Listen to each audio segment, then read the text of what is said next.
The Agenda with Steve Paikin is made possible through generous philanthropic contributions from viewers like you. Thank you for supporting TVO's journalism. Tonight, should Canada rethink its relationship with oil? Then, Nam Kiwanuka speaks to financial planner Shannon Lee Simmons about her new book filled with good advice for teens. That's ahead on The Agenda.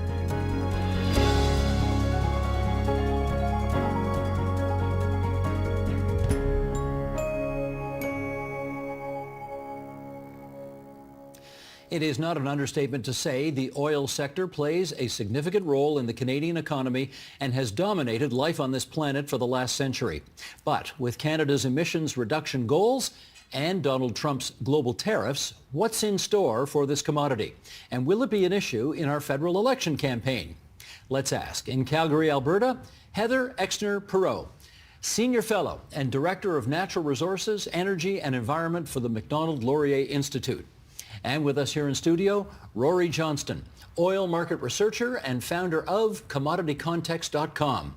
Rachel Doran, President and Executive Director at Clean Energy Canada.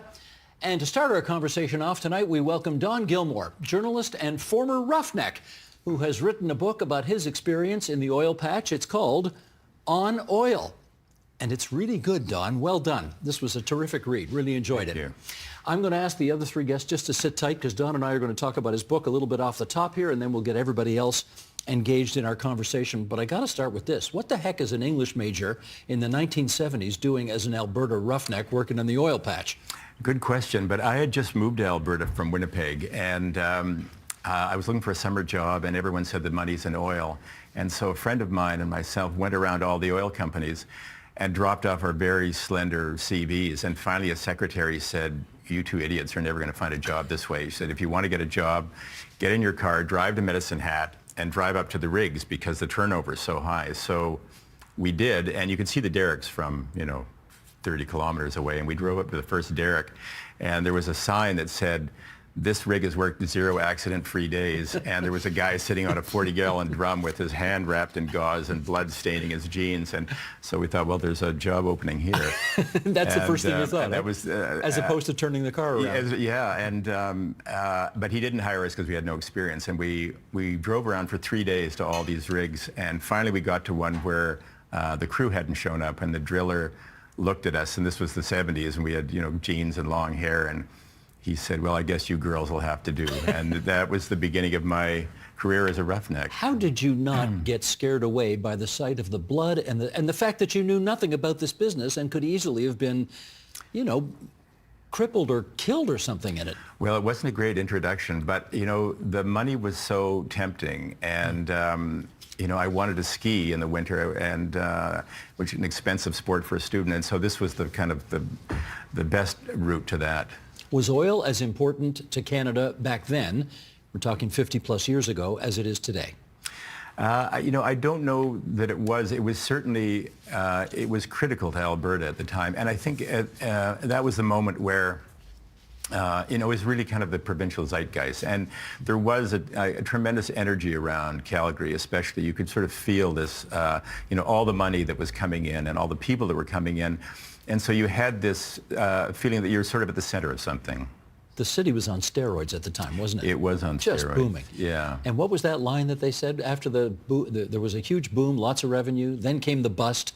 And what did they say? The bumper sticker appeared that, "Please, Lord, send us another oil boom, and we promise not to piss this one away." And have they made good by that? No, I mean, I think that's the nature of the boom. That when it comes, you just enjoy it in the moment, and we yet again don't really plan for the future.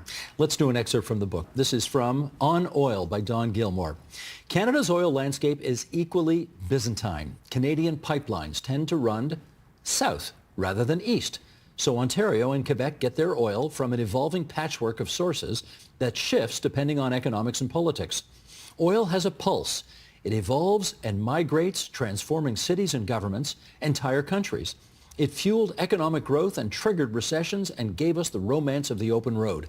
It powered our lives. We are hydrocarbon man, Homo oleum. Yet it remains unseen, the ghost in the machine. What did you discover about this sector, this business, that makes it so utterly complex? Well, the fact that it's so relentlessly international in terms of, whether it's investment or shipping. And when you look at, the U.S. in particular, where you see that they're exporting to, more than 100 countries. And despite the fact that they produce more oil than they consume, they still are importing, 8.5 million barrels a day. So the complexities of it in terms of, refining capabilities and capacities, and it's just extraordinarily complex. And we have Mr. Trump to the south saying that they want to have oil dominance, but I think it's energy dominance through fossil fuels, and I just don't think it's possible because of the nature of that beast, that it is so complex and it's so entwined internationally that there isn't any way to dominate it. You got hold of or at least you referenced a document that came out of Exxon in 1979 that warned about the future. Way back in 1979, what did it say? Well, they warned that there would be, in fact, warming. It would be the logical result of the of drilling activity, and you saw warnings from other people, and either they didn't make an impression at the time, or else if they were by the companies, they got buried in some cases. And so, we had inklings about this, decades ago, but I think in the moment, as I said, it was this sort of nonstop party in terms of the oil business in Calgary, that it's not something you stop and think about at the time. Oil has been associated with some of the most corrupt regimes in the world. Tell me we're not that bad. No, we're at the top of the list. The bottom would be Equatorial Guinea, probably, and Nigeria is not far behind.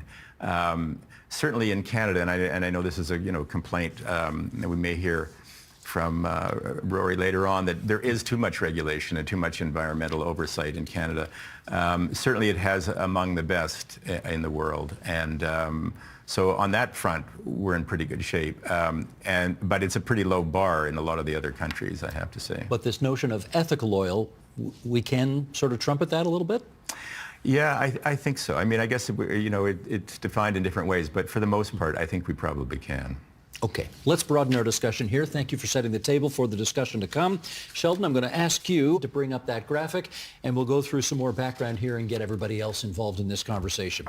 Here we go. By December 2022, Canada had more than 163 billion barrels in its remaining established reserves. We rank fourth in the world for oil production, including natural gas liquids. Canada sends 97% of its crude oil exports to the U.S. 97%. We may want to rethink sending so much to one customer. Petroleum products directly account for 6.1% of Canada's GDP. That's a lot. 97% of Canada's proven oil reserves are in the oil sands. Hello, Western Canada. Okay. Let's get into this. Rachel, you first. How, in your view, has Donald Trump's second term changed the narrative on the oil industry in our country? Well, I think one thing it's done is that we're all talking about the oil industry here, and we're talking about pipelines, we're talking about exports, and I think the risk is we're letting it suck up some of the oxygen in the room. And the way that we're saying, all of a sudden as a country realizing, having all of our eggs in the basket of the United States is a big risk. Having all of our conversation about our economic future and potential around fossil fuels is a big risk. We're sitting today in a very different place than we were in the 1970s. We've seen reductions of up to 90% in cost on renewable energy, on batteries, and we're seeing, for economic reasons, like climate change aside, there is a massive movement towards more efficiently powered transportation, industry, energy through electrification. And while Canada sits here in this moment thinking about who do we want to be when we look back 50 years from now, looking to those opportunities as places we need to be putting our investment dollars and our energy in lieu of an industry which is inherently volatile and very much, proven to be in decline, although I'm sure we'll have debate about how quickly and how much. Well, let's have that debate, but before we get there, Heather, why don't you weigh in on that issue of Trump's second term and how it's changed the conversation around this sector? Yeah, well, for most of us, the conversation changed before when Russia invaded Ukraine. And we really started to think about energy security. Before that, I think climate policy was dominating European discussions, North American discussions. And then we started to think, energy is not a subset of climate policy. It is the most important thing to our economy. I don't mean oil to Canada's economy. I mean the availability of affordable energy for any economy, for manufacturing, for transportation, for, living, all those things. And so the conversation for me changed 2 or 3 years ago. We've seen a little bit of the green lash, and I think that's kind of what propelled Trump, and that's propelled a lot of right-wing governments to be elected in Europe, is a reaction to, this kind of monolithic focus on climate policy. And so I think what the Trump discussion now has done is a lot more Canadians are literate about the importance of oil and gas to our economy, to our exports, to our trade balance, and looking at what is the lowest hanging fruit for us to diversify, to get other trading partners, to enhance our productivity. That is still oil and gas. Rory, what say you? I generally agree with Heather's point here. I obviously think that there is room to invest in a whole bunch of different aspects of the energy system. But I think that when you look at our comparative advantage as a country, we have some of the largest oil reserves in the world. We have the largest oil reserves within the Western Alliance, within the OECD. We have just gobs of potential. And it's really about using that in the most responsible way to finance all the other things that we want to do. So I think that Canada can both continue to green its domestic economy while also supporting and facilitating the expansion of the oil sands in particular as a booming export economy. And when we're talking about reliance on the United States, part of the challenge here is that it's always been easier and cheaper to build pipelines to the United States. The industries co-evolved together. The refineries are perfectly geared to produce our grades of heavier, sourer crude. But when we're talking about kind of forcibly diversifying away from that, and I think that is a major and obvious now political and diplomatic risk for the sector. Now, what we have seen is that Trump, despite repeatedly and falsely saying that the United States doesn't need our oil or our timber or our cars or whatever. They're just buying all that stuff because they like us so Yeah, much. they're just being nice about it, right? But what we have seen is that both in the Canada-Mexico tariffs, we have now seen oil across the board exempted under the USMCA compliance exemption, and even with these latest reciprocal tariffs, which aren't actually reciprocal, but we'll leave that for now, that were announced on Liberation Day, also explicitly excluded energy. So despite Trump's kind of bravado around kind of the United States being energy dominant, enough voices within his orbit still recognize that they need broad energy imports and oil imports, with specifically Canadian imports. Don, to the extent this has come up in the Canadian election campaign over the last few weeks, there have been some good discussions, I think, among the candidates on whether we need to build more pipelines east-west in this country and whether we need to have our own refining capacity in this country rather than sending everything down south. How do you regard that question?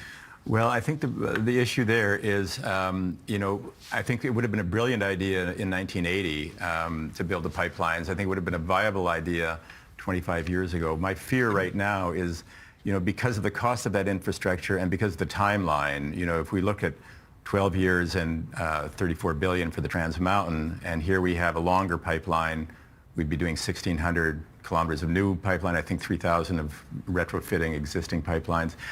So if we, who knows what the price is, but if it was $50 billion in 15 years, what does the energy landscape look like in 2040? And I just think, we could be sending, I think that the medium and long-term risk is too great. Heather, can I get you to weigh in on that? Yeah, I totally disagree. And that's because we've always been a society for hundreds of years, for thousands of years of energy addition. As long as the global population is going to grow, that population is going to need more energy. And so, I don't see, until population peaks globally, maybe in the 2050s, I think energy consumption will go up with it, and the need for oil. And this is, in terms of the risk benefit, people talk about stranded assets. And I promise you'd rather have stranded assets in an energy crisis. And you point out the fact that Canada has, these world's fourth largest reserves. We are only the only democracy on that list. And probably this year, Norway's oil and gas production will peak. And probably this year, American crude oil production will peak, certainly at these prices. And you better hope that in 20 years, there is a democratic provider of oil, and that's got to be Canada. So, let those companies build. Let them do the risk analysis. Let them figure out if there's a business case. Don't use policy to stop them from doing it. And if in 25 years their investment doesn't provide greater returns, that's them problem. That's not an us problem. Rachel, your view. So 5% of global GDP literally goes up in smoke because of the inefficiencies of using fossil fuels for energy. The reason that electrification is taking off is, as I said, is partly just due to its efficiency. And so I think, when we're looking at something that was already raised around European reaction to the Russia-Ukraine conflict, I think we anticipated an even larger consumption of fossil fuels in Europe, and what happened was a massive build out around renewable energy. And I think that's due to the economic potential of it. And so I just think when we're talking about public dollars, when we're talking about where we're going as a country, looking at that kind of risk that we're talking about will there be markets out there in 12 years that wants to take this? We're seeing countries around the world maybe kind of rising to the occasion and competing each other to try to get things like LNG on the market. But we're anticipating a supply glut come out in the 2030s. So does Canada want to risk putting all its eggs in that basket, or do we want to be trying to make a play today to use our innovation to be able to scale up innovative companies like some of the world's top clean tech companies with that kind of money and time? Rory says we should do both. We can both exploit what's going. We can exploit the resources we have in the ground today while they are still useful to us and to the rest of the world, while at the same time going greener. Doable? I mean, I think it's always nice to say both, but there's only a finite number of kind of dollars out there for governments to spend and kind of energy and attention. So at the end of the day, are we going to be talking about carbon capture in the oil sands, or are we going to be putting those billions of dollars into financing and scale up for other industries? So apparently you can't do both. It's a shame, really. But what I will say is I think there's two different ways that we can look at this. When we're looking at, I think Heather's absolutely right that we should make it absolutely easier for private companies to put their own dollars at risk. I think when it's never typically a good idea for the government to talk about business cases because that's not their job to assess business cases. So clear the ground to let private sector actors put private capital at risk. But I think that what we're currently dealing with in the conversation around the United States, I think part of the challenge is that when you look at only the business case, when you look at only the economically optimal solution, which is what business is going to do, that brings us right back to the United States. The reason that those pipelines go south is because that's what makes the most economic sense. But if you look back all the way back to like Sir John A. Macdonald and the building of the Trans-Canada Railway, there were arguments at the time that railway should have gone south through Chicago because that made more economic sense to do so. But Macdonald at the time said, no, there is a national incentive, a national mandate. A nation-building exercise. So when we're talking about, for instance, Ontario gets the majority of its crude oil from Alberta, but it has to travel through the Enbridge Mainline and Lakehead system that brings it through the upper Midwest and back up into Ontario. So when we're talking about what the government's role can be here, I think, one, if we're looking at kind of building a pipeline like Energy East, and it might not actually be that pipeline because natural gas, issues have also changed, but if there was an eastbound pipeline, I think it's something that the government would have to be involved in. But I think you have to look at it beyond just the economics of the oil sands. It's about kind of energy security for Eastern Canada, both Ontario, Quebec, into the Maritimes. But also in terms of our contribution to NATO and the Western Alliance. We can obviously all of a sudden put a bunch more oil into the Atlantic Basin, which right now we're entirely basically faced either into the United States or the Pacific. And then finally, what I will say is when we're talking about, the comparative advantage of the Canadian economy and where we can put these investment dollars in terms of, either or, I think the challenge is that when we're looking at, let's say, putting $50 billion into a battery plant, we are competing with Washington, Brussels, and Beijing in a subsidy race, and we're just not going to win that race. It's not what we do. It's not our comparative advantage.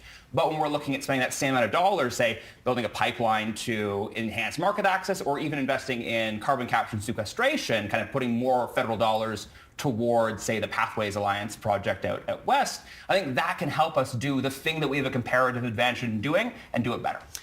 I want to bring you, Don, back to the election campaign that we're in the midst of right now.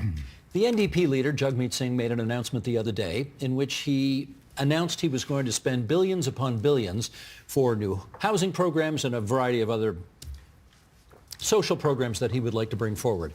And when they asked him how they're going to pay for it, he said, we spend billions on tax breaks for the oil and gas industry, and we're going to get rid of those if I'm in a position to make a decision about that. Is he right? Oh, that's a great question. I'm sure we'll get lots of different opinions here. But, the span, if you talk to, John McKenzie, the CEO of Cenovus, said that there's no subsidies whatsoever, that there's not a single subsidy in the oil sands. And the IMF came out and said Canada spent $81 billion on oil subsidies in 2020. And between those two extremes, there's 4.5 billion, there's 14 billion and 18 billion from various different sources. So in terms of how you define a subsidy and what is a subsidy, certainly there are subsidies. I don't know that it's going to, that you can take those subsidies and turn them into housing. That's a lovely thought. I don't know that it'll happen. I think what's going to happen, with all the political leaders, where certainly it's going to happen with Pierre Poilievre, where he's going to say this is a nation-building exercise. This is kind of, the Transcontinental Railway redux, and we're going to have some version of Donald Smith driving in that last spike. It'll be the last weld happening in Sarnia, maybe. And so I think there's going to be this appeal to patriotism, but I think for the most part it's kind of the patriotism is the last refuge of the scoundrel. I don't think that there is national motives attached from the perspective of the oil companies or from Premier Daniel Smith. Okay, we could go around the horn on this one, but I want to focus on something else at the moment. We won't get bogged down on the discussion about that. Heather, back to you in Calgary. Mark Carney's done away with the consumer carbon tax. He's presented clean energy, such as nuclear, as part of his platform. He has made some positive remarks. I don't want to exaggerate them, but he's made some positive remarks about getting oil from west to eastern markets. Overall, do you like what you're hearing from him? Well, I do like that the Canadian conversation's evolved. Obviously, the public opinion is pushing this conversation, to this direction of looking at energy and resource development. Almost every week a new poll comes out that somewhere around 80% of Canadians support development of new pipelines. Regulatory reform has become popular even. And so I'm glad that the conversation evolved to what I think is a much more pragmatic kind of discussion. Two things that I think are non-starters, and the CEOs of the 14 biggest oil and gas companies made their views very clear on what they need to invest more in this country in production and infrastructure. And on that list, two things, that I need to hear more about is the Impact Assessment Act, C-69, we like to call it, how that will be reformed. And I think industry is pretty unanimous on wanting to see reform of that. And also the emissions cap. But I want to point out that those two things are likely both in their current form unconstitutional. And so to go out and want to continue policies that will be challenged by the provinces, certainly by Alberta, will probably be found unconstitutional, the Impact Assessment Act for the second time, I don't think is the right way to start off on a new foot for our government, and in a way that we're saying we want to expand our trade partners and improve our productivity and grow our economy. It won't be through that path. Rachel, I wonder whether you are disappointed that Mr. Carney has left the door somewhat ajar for future pipeline development and or exploitation of oil and gas resources. So, I don't think that we're actually sitting that far apart in terms of, I don't think any major political party today is saying, let's shut up the taps on the oil sands. There are LNG projects that are approved and are just awaiting kind of commercial decisions as to when and how they'll go forward. So I think the questions that we need to be talking about are, what further efforts are kind of going to happen from the public sector, and is that de-risking capital? Again, my point would be that de-risking capital can also be well invested in projects elsewhere that really need that government boost to kind of lift them up. Is it direct investment? Is it helping purchase infrastructure? And so from my perspective, it's really about what more are we doing to try to sweeten the pot? And so for things like the emissions cap that was referenced, again, I don't think anyone in this country is talking about capping production. We're talking about should our oil and gas, like many other products, be thinking about a world where lower carbon goods are going to be kind of bought at a premium, and are there inefficiencies identified in the past by the fossil fuel sector that could be done to kind of address those, and is that a lower emissions production possible? In which case, let me ask, we've talked about Singh, we've talked about Carney, I want to ask you about Pierre Poilievre, who has been quite open about his desire for a national energy corridor, fast-tracking approvals for transmission lines, railways, pipelines, etc., to transport resources across the country. What do you think of that direction? Well, I think it's the only direction he can go. I mean, most of his political career, he was a very effective counterpuncher. And, up until both the carbon tax disappeared and Justin disappeared, he was still essentially counterpunching. And now he has, I think, the first really viable plank in his campaign. Viable meaning public opinion is with him? I don't know that I don't think the majority is with him, but I think it's something he can sell, and it's something, there is a marketable edge to this where you can say this is an issue of sovereignty, this is an issue of national energy security. So he's got something he can sell finally. I don't know that it's going to be bought by the rest of the country. Okay, speaking of the rest of the country, let me delicately raise this issue. And Heather, we touched on this just before we actually began to record our segment here, and that was, Premier Danielle Smith is doing her thing on oil and gas, and people in the rest of the country are taking note. Preston Manning did that op-ed the other day in the Globe and Mail in which he said, essentially, if you don't vote Conservative, you're contributing to the breakup of the country. Is national unity dependent on how we deal with this sector right now? I wouldn't go that far. And the polling is clear. The vast majority of Albertans are proud Canadians, want to remain in Canada. There is a majority support for independence. And I think probably in the last 3 months, most Canadians and most Albertans, have experienced more Canadian pride. Winning hockey games certainly helps with that too. But to be fair, what Preston Manning's op-ed does is provide you a window into what a significant amount of Albertans are thinking, and I would extend that to Saskatchewan residents also, quite a fair amount there, that they don't feel as though federal policy in this country has been supportive of their primary industries, obviously oil and gas. You could extend that to canola, mining, some other things, and so I do hope that we do look, that the next government does look at some of the concerns arising out of the West.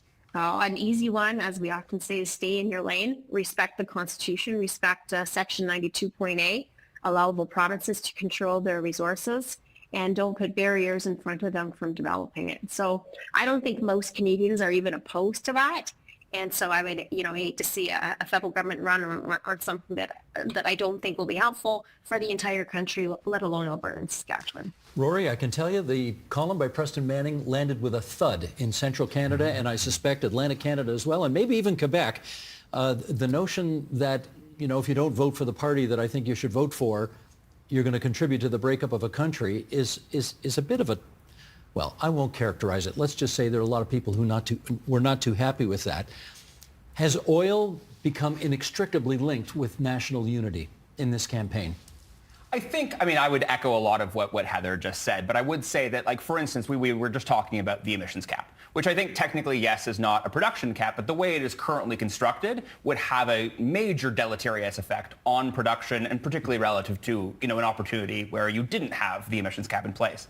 But I think it's a great example of, the way Ottawa can approach the Western Canadian oil industry with a stick and carrot, which is, right now the emissions cap is a stick. It's basically saying you have to reduce your emissions on your own by this date, or we're going to basically force a throttling back of production, versus something like I was arguing earlier, additional money towards pathways, where you can basically say, this is something that we can give you to green and clean up the emissions in the upstream, rather than kind of creating this very obvious and inherently artificial kind of political cleavage that various actors that do have interests in kind of cleaving at that national unity, it just provides an obvious target for them. Okay, Rachel, can I get you on the issue?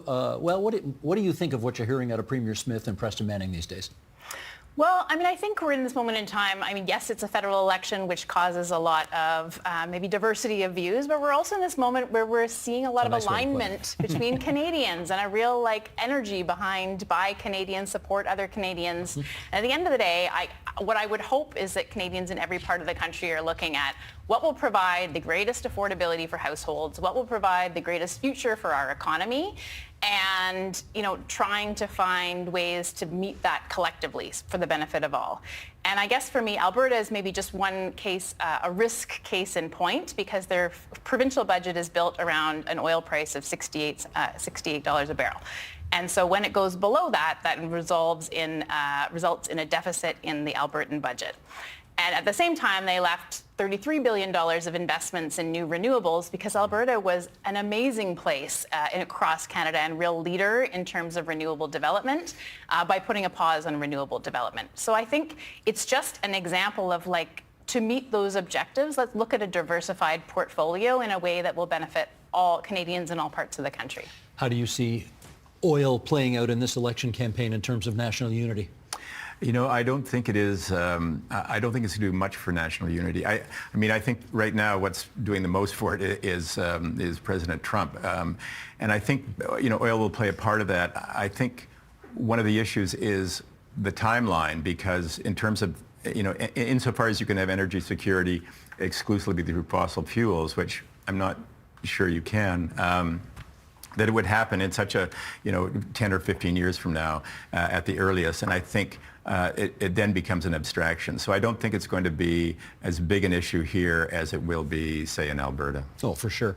At the risk of using a terrible pun here, Heather, the renewed interest in the east-west line, do you think it's ever actually going to get built, or is that just a pipe dream?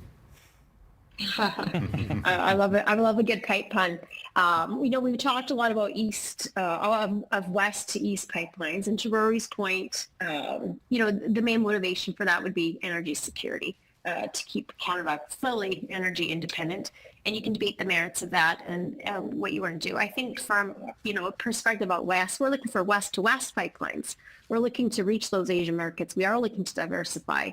Our trading partner away from the United States and towards Asia, which has 4.5 billion people, a lot of those moving from low income to middle income, and is obviously the biggest and the biggest growing energy market in the world. So when we do look at, what is demand going to be in 20 or 30 years, we know it will be in Asia. And so obviously Trans Mountain has been a huge boon. As Rory, wrote a few weeks ago, it's really narrowed the differential. So the discount that we are getting from selling to a market in the United States with their monopsony. And so we would like to see more of that. Right now we have LNG Canada starting up in a couple of months. Finally, we'll have 2 pipelines to the west, 2 Asian markets, increasing our prices, getting more revenues. BC's, they have a fiscal issue. Speaking of fiscal issues and dependence on oil and gas, but their natural resource revenues, royalties from gas, will probably double next year once LNG Canada goes up from about 600 million to 1.2 billion. So more of that. We like Trans Mountain. We like Coastal GasLink. Wait till you hear about Northern Gateway and Prince Rupert Gas Transmission. Dawn, I want to get you on Norway, because you talk about Norway in your book. Somebody referenced it here earlier in our discussion. And I wonder whether Canada should be more like Norway in as much as, what have they got, 1.7 trillion in their sovereign wealth fund?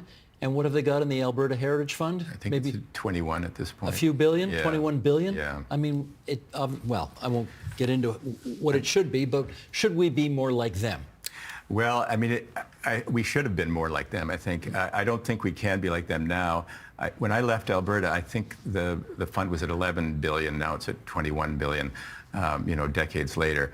And I think, the biggest difference is that they recognized this was a finite resort, right from the get-go, and behaved accordingly. And the Norwegians did. Norwegians did. And I think in Alberta, it was kind of like a multi-decade keg party. And, you end up with, kind of roaring fun and then crippling hangovers and at some point searing regret. And so I think we should have been more like them. Now it's going to be very hard to kind of, turn that corner and become like them. Rory, what do you think? Too late to become more like Norway, which is just, dripping in all of the wealth that they have sagely taken care of over the years in this sovereign wealth fund? I mean, the really important thing to remember in these conversations is that it's not like the money just disappeared. That was, that came from Alberta. It was invested in schools, invested in infrastructure. It was invested in the broader Canadian economy. It was invested in equalization payments to the rest of the provinces. Like, the money didn't disappear. So I think it's easy to say that, like, yes, I would also love a $1.7 trillion fund that we control. That would be awesome. But I think it's a very different economy. Norway is much smaller, and I think the North Sea was known to be a much smaller inherent resource than the oil sands, which at this stage, the oil sands are functionally limitless. The real kind of limiting factor is how long demand keeps up. And I think that is a question that is more existential now than it was in the 70s, but I think there was never really the same kind of supply scarcity concern in Canada there was in Norway. Heather, can I get you on that as well? Yeah, I'll see, there's a reason Norway never joined the European Union. it's off when it's on with it's about 5 million people and can enjoy all the resource wealth from there. Alberta, I think, is still as part of a federation, happy to be, and a lot of that oil wealth was distributed across the country. And so if you took, all the equalization payments in the last 40 years and you put it into a sovereign wealth fund, I think Alberta would probably be pretty close to what Norway has right now. But instead, it's been able to benefit the entire country. We're a G7 nation. We're more important on the world stage than Norway. And so that was the choice that was made. Now, we can get into the specifics, but the oil sands, was a huge upfront investment. We really only capitalized that about 10 years ago. We're starting now to get into the space where royalties are going up, where a sufficient amount of that infrastructure has been paid out, that companies now pay higher royalty rates. We call it post-payout. And so I do expect in the next 20 years that Alberta will have a very enviable fiscal position as those investments that were made in oil sands start to pay dividends. Just a few minutes to go here, and let me try getting one last touchy-feely issue on the table here. And Rachel, that is, presumably we have an opportunity, we Canadians have an opportunity right now to show some, and define this however you want, moral leadership as it relates to stick handling these complicated trade-offs into the future. What should we do? I think it's moral, but I also think it comes back to Norway. Like, we want people to look back 50 years from now and say, we want to be more like Canada. We want to use the approach that Canada took in this important time where it was looking forward to say, where's the areas of growth? Like, we have critical minerals. How are we, scaling up innovation? We have 13 of the world's, top clean tech companies. How are we building out those opportunities of tomorrow so that people can look back and say, we wish we would have been like Canada, and we can now, reap the economic benefits of what we sowed in this period. So let's build out those future industries. Don, I'll give you the last word on this as the author of the book on this. What role can Canada play internationally right now in showing people here's the way to go? I think one of the things we could do would be, where you see so much where in the States, oil is really kind of a tribal issue that, for oil, it's like masculine and Republican and Christian, and renewables are essentially woke and socialist. And I think, we should be the country that could bring those, and best equipped country to bring those two together and make sense of both of them. It's funny that you mentioned the Christian angle here, because you do start your book with this notion that there were politicians in Alberta, including Preston Manning's father, who believed God put the oil in the ground for us to exploit and enjoy its benefits. Right on? That's true. And in Texas, you still have those people. What do you think of them? Well, I mean, there's one of the Texas oil billionaires believes that his oil is 4,000 years old. So I think they're probably on the wrong track. How much money is he worth? Several billion, so maybe he's right. I was just going to say, maybe he's not so crazy. I want to thank all of you for appearing on our program tonight. Heather Exner-Perot from the Macdonald-Laurier Institute in Calgary, Alberta. Appreciate you being on the line for us from out west. And here in our studio, Don Gillmor, Rachel Doran, Rory Johnston, and we're happy to recommend On Oil. Only 137 pages. Easy to get through, and lots of good wisdom in that book. Thanks, everybody.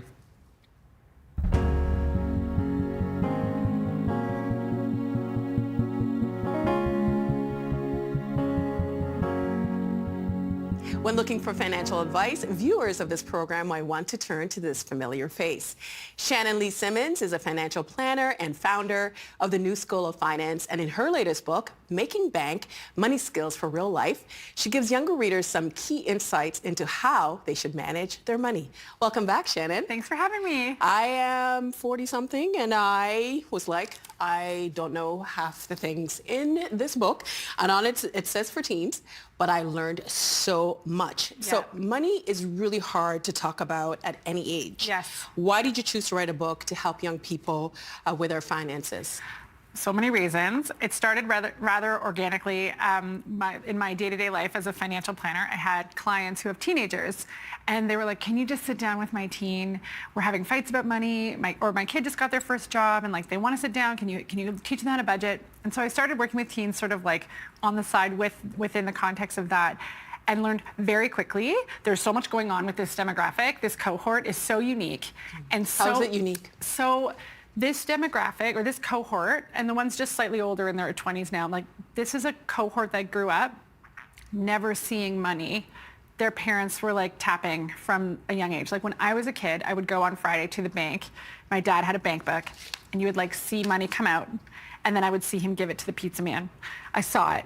This cohort has rarely seen or touched money except for maybe an allowance. How does that change your relationship with money if you don't actually see it? I think it's almost like points and gamification, and I say that not in a concerning way, but it makes sense. And I started to realize that that was like a trend amongst this cohort, number one. And number two, never before has it been so easy to like have a day trading account. You can you can buy and sell stocks from a phone when you're 18, or tap technology or like you could buy something online that you want, and it's like you don't even have to input your credit card stuff. This is coming at 18. So I felt like if they don't have the practice of these skills before the stakes get real, and you're going to fumble and make mistakes in money, that's going to happen every generation. But like now the stakes feel so high so quick, and it's so easy to get yourself into trouble potentially at 18. So that's why I really wanted to write this book. We're going to talk about social media and gambling, because I think this is something this cohort is also dealing with. Big time. This book is directed to 12 to 17-year-olds. Yeah. Is there an age that's just too young to talk about money? It's a great question.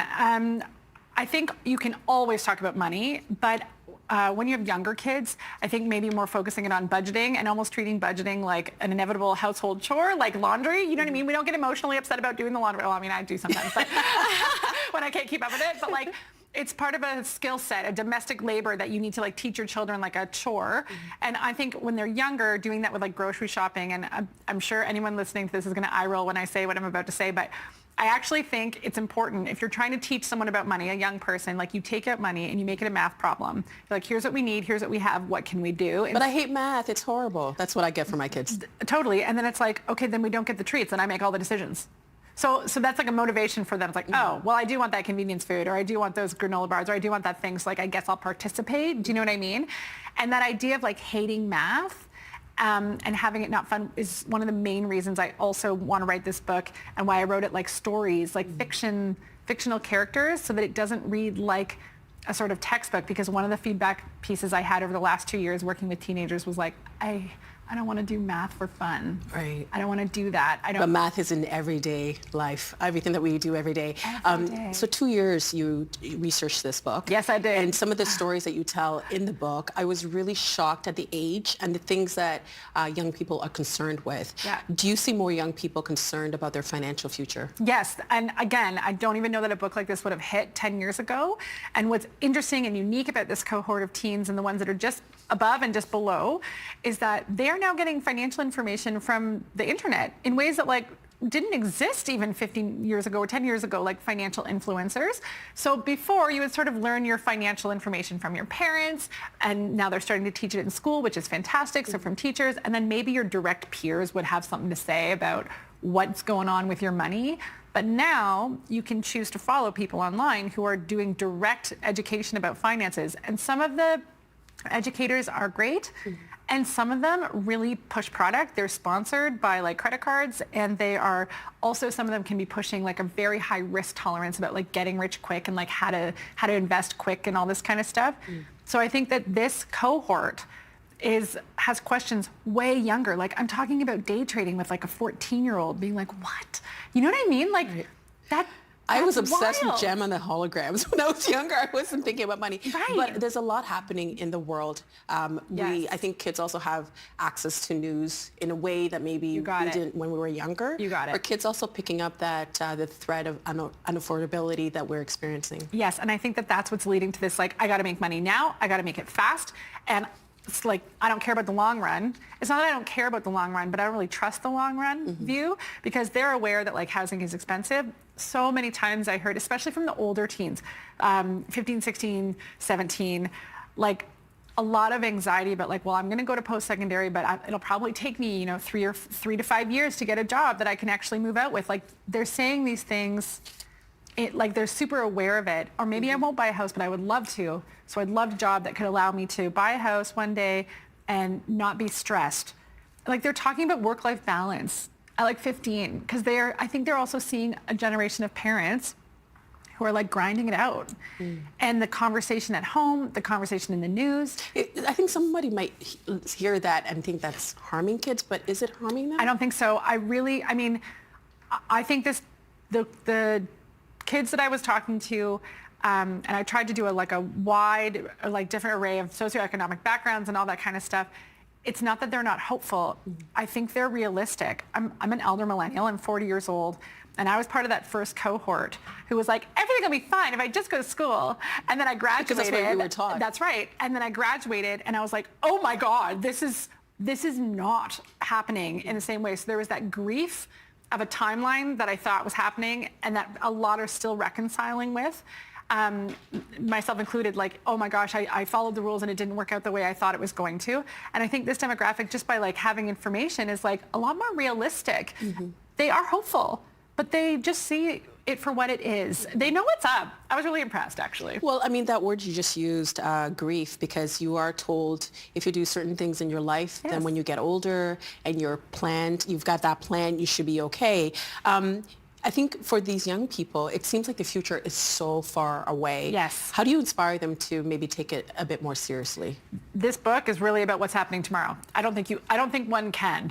So why I think this book is unique and what I was really aiming for after chatting with them is that they were asking great questions about the long run. First of all, the teenage brain is that's a forever from now. Number two, what about climate change? Why would I invest in that? We don't even know what the stock market's going to be 25 years from now. Why would I do that? I don't even know if I'm going to have a job until then, and again, not negatively, just realistic. So how do I motivate? It's and this is the gift to parents, I think, with this. Make it about what they want tomorrow. Make the savings habit that we want to see them practice, which is basically they get money and they don't spend all of it. That's the most powerful gift. That's the most powerful habit anyone in the whole world can practice. So if they want $80 primer at Sephora and you don't want to buy for them, then motivate them with their allowance or their part-time job and use the tools in this book for okay, when do we get that? And you put it aside and you can get the thing without it being a shameful thing, without it being you don't need that. Why are you doing that? Harness what they want and use it as motivation for them to care about money today in a way that's exciting. And I had a lot of parents as well as we're working through this, okay, you do this, I'll match it. So again, engaging with your teen in a positive way with money, because I had lots of parents being I can hear myself passing my money trauma onto my children. I hear the words coming out of my mouth.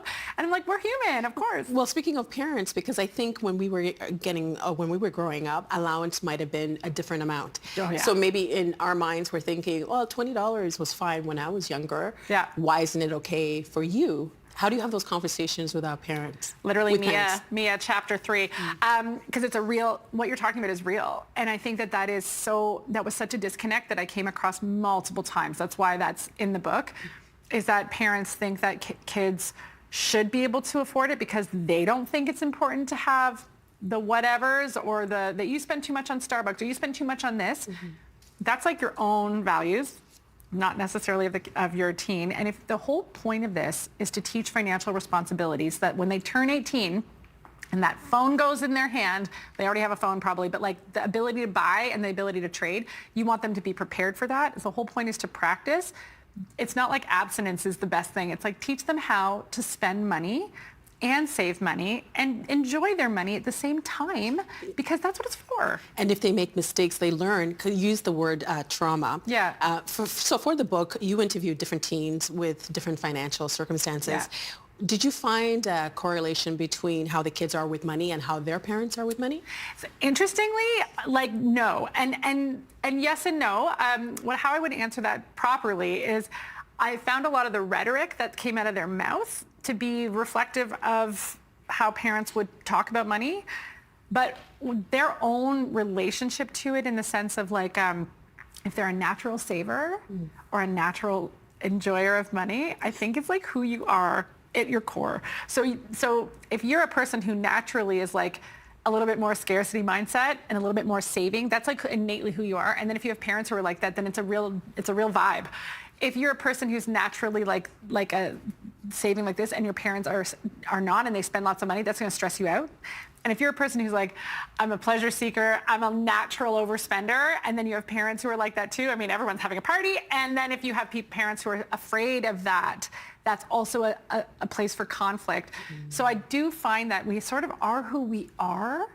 And then we are shifted and shaped by our parents and the rhetoric at home. But you really need to like understand like, what kind of a spender and saver is your kid naturally? And you see this if you have kids too. Like, I have 2 kids. They're very different. One of them takes their birthday money and like secures it, and nothing is worth spending it on. And the other one is like 5 Pokemon deep and is like, what? I got money, and I'm like. Like that's the one. Like we've got the same kids. That's right. We were talking earlier about the things that our kids have to contend with that we didn't have to, including social media. You mentioned there's social media financial influencers, but there's also a gateway for other kids to see how their friends might be living.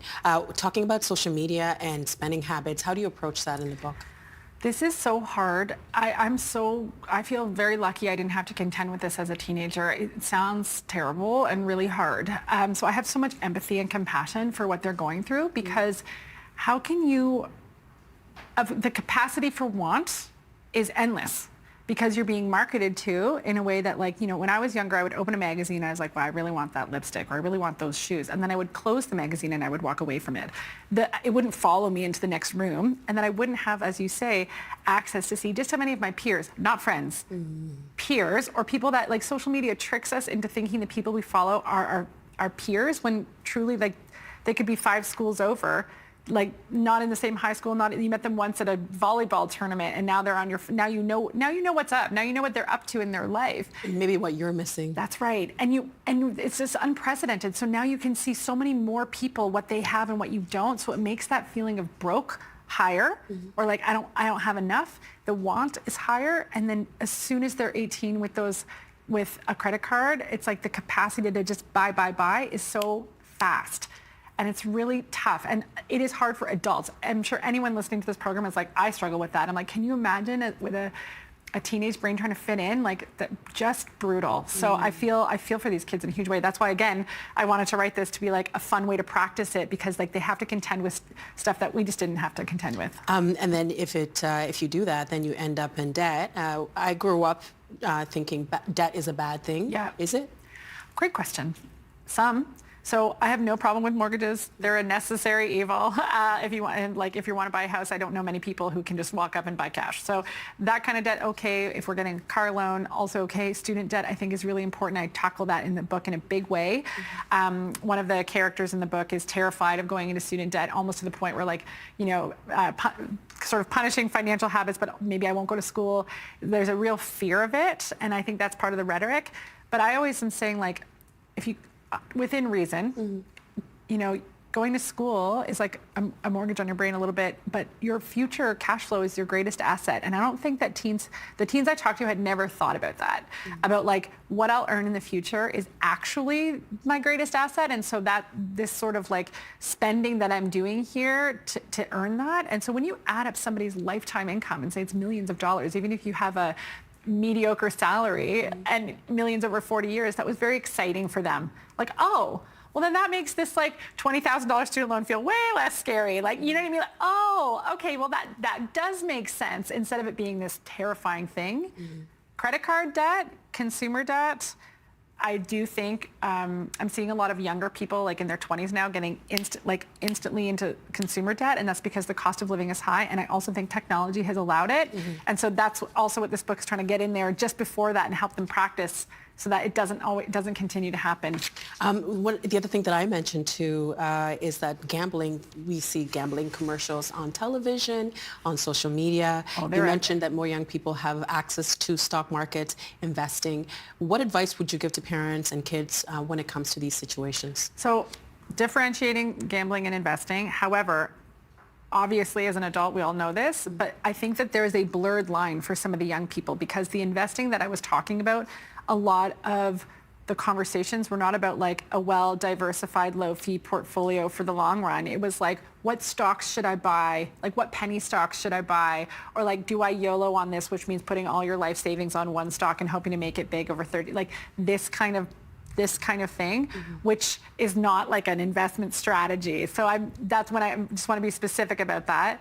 And the sports betting online is happening. It's absolutely happening. There's older siblings. They're doing it while they're watching games downstairs in the basement. 100% it's happening. And so for parents, they might know, and that's okay too. I would say there's always been gambling. There's gambling even when I was younger, but like you had to go to the pro line thing. And like what worries me about this is the ease at which it happens in an adrenaline-fueled peer pressure way. Walking to Proline with an older sibling and filling out a thing and waiting was just not the same, like, do it, go, that it can be today. And so it's just that technology piece that is really taking a lot of the normal financial lessons that we had to have and just upping the stakes and making it really challenging. So I'd say for parents, when it comes to like the gambling piece, just like make sure that you're having conversations with your kids about it. Again, abstinence isn't always the way. It's more about it's in their life, it's in their world, teach them how to deal with it. I just want to sneak in one more question, give you 20 seconds, because I think it's important to say this. You write in the book that it's important for us to have a positive relationship with money. Yes. What did you mean by that? That's the whole point of this book, because I see how life plays out for people on the front lines of financial planning every day. And if you have a bad relationship with money, you believe you're not good at it, you're not great at, I don't like math, I don't do well at math, or I'm not good with money, I'm just one of those people who's going to be in debt, you give up. And so much of my job is helping people stay hopeful and motivated, and that is so much easier. If you're confident when you talk about money, you believe that there's a point in doing it, and you know how to work it, like you've got the skills that you need, and that's going to take you so far in life, no matter what life throws at you. Shannon, thank you so much. Your fourth book. Yay! Amazing. Thank you. We appreciate you making the time to speak to us. Thanks for having me. Thank you.